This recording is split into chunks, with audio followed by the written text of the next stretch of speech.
একদিন ছিল তার অনেক কিছু, আজ নাই তার কিছু। সর্বকালের সেরা বন্যা তার কেড়ে নিয়েছে শেষ পুঁজিটুকু। সুপ্রিয় দর্শক মন্ডলী, আমি এখন ফেনী একটি আইসক্রিম ফ্যাক্টরির মধ্যে আছি। উনি বন্যায় সব হারিয়ে এখন নিঃস্ব। আমরা ওনার সাথে কথা বলবো, ওনার দুঃখ দুর্দশার কথা শুনবো।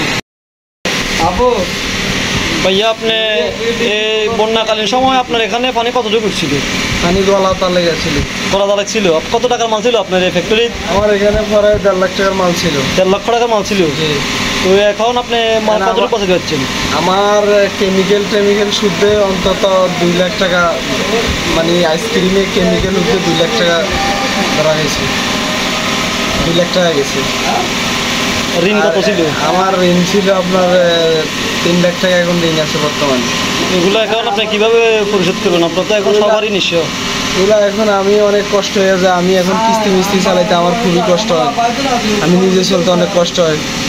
এখন কিস্তি থেকে বা আপনার যে ব্যাংক থেকে লোন নিয়েছেন ওদের সাথে কথা বলে কিছু জানতে পারছেন না, তাদের কাছে কথা বলে কিছু জানতে পারি না। তারা এখন যাদের এনজিও থেকে কিস্তি লুছি তারা এখন খালি ফোন দেয় তাদের কিস্তি দেওয়ার জন্য।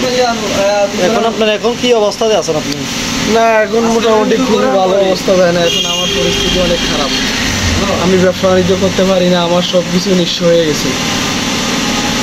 আমরা দেখেছি যারা বিভিন্ন ডিলারশিপ নিয়েছে, যাদের মাল নষ্ট হয়েছে, তারা কোম্পানি থেকে কিছু মাল পাইছে এবং অনেক ক্ষতিপূরণ পাইছে। কিন্তু উনি একজন উদ্যোক্তা হিসাবে, ছোটখাটো উদ্যোক্তা, ছোট কোম্পানি হওয়ার কারণে উনি কোথাও থেকে কোনো সহায়তা পায়নি। সবচেয়ে বড় ধাক্কা খাইছে উনি ওই জায়গায়। নিউজ টিভি থেকে আজ এই পর্যন্ত সর্বশেষ খবর। সবাই ভালো থাকবেন। ধন্যবাদ।